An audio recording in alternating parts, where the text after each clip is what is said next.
Good morning students. I hope you all are fit and fine at your home. I am your English teacher. Today I am going to explain you chapter number 2 of your English book. Okay. So students, open your book, chapter number 2, page number 13. So students, page number 13, chapter number 2. A farmer and his son. Farmer मतलब किसान, and मतलब और, his son मतलब उसका बेटा.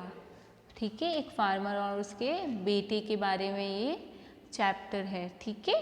So students, which of the action do you think is correct? आपको क्या लगता है इन दोनों में से कौन सा ऐसा एक्शन है, काम है जो करेक्ट है? सोचिए सोचिए.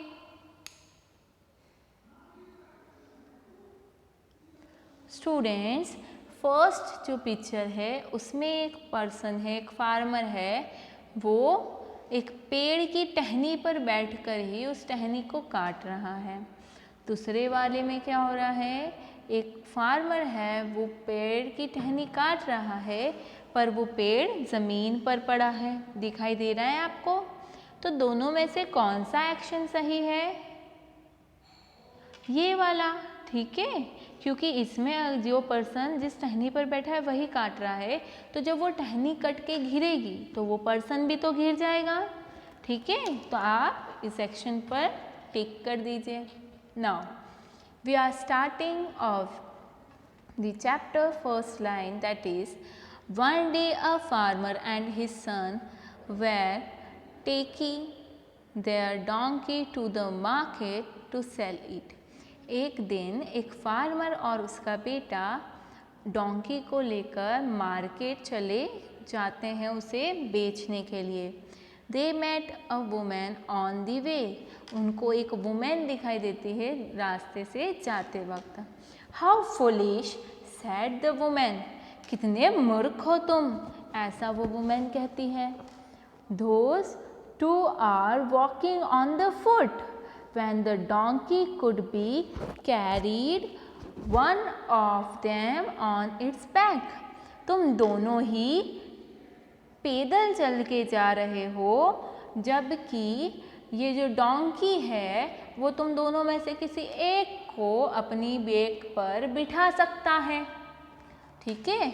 Hearing this, the farmer lifted his boy onto the donkey's back and walked happily along by his son's side. ये सब सुनकर ये जो फार्मर रहता है ये अपने बच्चे को लिफ्ट मतलब उठा लेता है और डोंकी की बैक मतलब पीठ पर रख देता है, और दोनों ही मतलब गधे के ऊपर बच्चे को बिठाकर फार्मर और उसका सन हैप्पीली जाते रहते हैं. Just then an old man saw them. उसके बाद ही एक ओल्ड मैन उन्हें देखता है. And cried, और कहता है, You should be ashamed of yourself, young man. वो बोलता है कि यंग मैन तुम्हें शर्म आनी चाहिए तुम्हारे खुद पर. Don't you have any respect for your father. तुम्हारे दिल में तुम्हारे फादर के लिए कोई रिस्पेक्ट है? Your father should be riding. तुम्हारे फादर क्या कर रहे हैं, इस घोड़े को चला रहे हैं. And you should turn the page.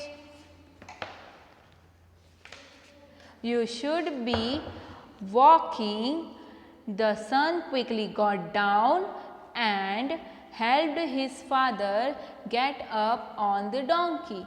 तो जैसे ही वो सुनता है बच्चा ऐसा, तो वो क्या करता है, गधे के ऊपर से उतर जाता है और अपने फादर की हेल्प करता है उस डोंकी पर चढ़ाने के लिए. ठीक है. They had gone only a little further when they came across a group of young girls. कुछ ही सेकेंड्स होते हैं, वो थोड़ी सी ही दूर पहुंचते हैं कि उनको एक ग्रुप और दिखाई देता है जिसमें यंग गर्ल्स रहती है. Have you know sense at all, वो कहती है तुम में बिल्कुल भी समझ नहीं है। दे लाफ्ड, और वो सब हंसने लग जाती है। Both of you can easily fit on the donkey's back, वो बोलते हैं कि तुम दोनों ही क्या डोंकी की पीठ पर इजीली बैठ सकते हो, ठीक है। Feeling sure they were right, the farmer helped his son get behind him on the donkey's back, और जब उसके फादर को लगता है कि हाँ ये सही बोल रही है, तो वो फार्मर क्या करता है, वो फार्मर अपने बेटे को डोंकी की बैक पर बिठाने लग जाता है अपने पीछे, ठीक है। As they reached the market they met a man, और जैसे ही वो मार्केट पहुंचते हैं वहाँ वो एक इंसान से मिलते हैं। How cruel you are, he shouted, वो कहता है तुम कितने निर्दय हो, क्रूअल मतलब निर्दय हो, तेज आवाज में वो चिल्लाकर बोलता है। The poor little animal has too heavy load, you two should carry him instead of him carrying the two of you, वो कहता है कि तुमने बेचारे एक एनिमल पे तुम इतने दोनों हैवी हो और तुम उसकी बैक पर चढ़े हुए हो, कितना लोड तुमने उस एनिमल पे डाल दिया है, तुम्हें शर्म आनी चाहिए और तुम दोनों को मिलकर इसे उठाना चाहिए, इसे कैरिंग मतलब इसे उठाना चाहिए।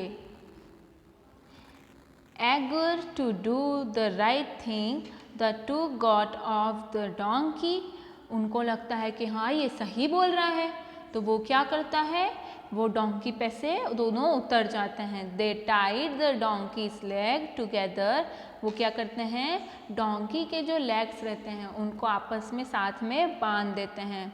Slung him on to a pole, और एक डंडे वगैरह पोल जिसको बोल रहे हैं ये, उस पर उसे बांध देते हैं। And carried him on their shoulder, और दोनों ही उसे शोल्डर पर रख कर चलने लगते हैं, ठीक है।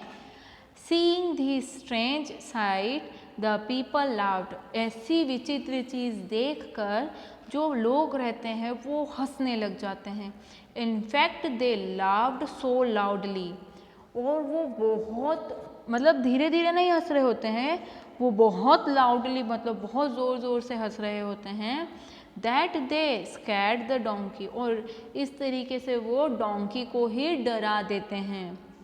The frightened animal kicked off the ropes that bound its leg, fell off the pole and run away, वो डरा हुआ एनिमल क्या करता है, अपनी लातों को मारकर वो जो रोप उसको रस्सी जो उसे बांधे हुए थी उसे खोलकर वो उस पोल मतलब उस डंडे से उतरकर रन अवे मतलब भाग जाता है। क्लियर?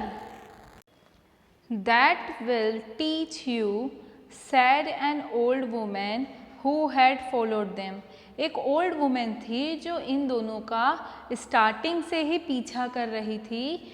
वो कहती है कि ये तुम्हें एक नई चीज़ सिखाता है। He who tries to please everyone pleases no one, वो कहती है कि हम सभी लोगों को एक साथ खुश नहीं कर सकते हैं, हम सभी को खुश करने जाते हैं तो हम किसी को भी खुश नहीं कर पाते हैं। क्लियर?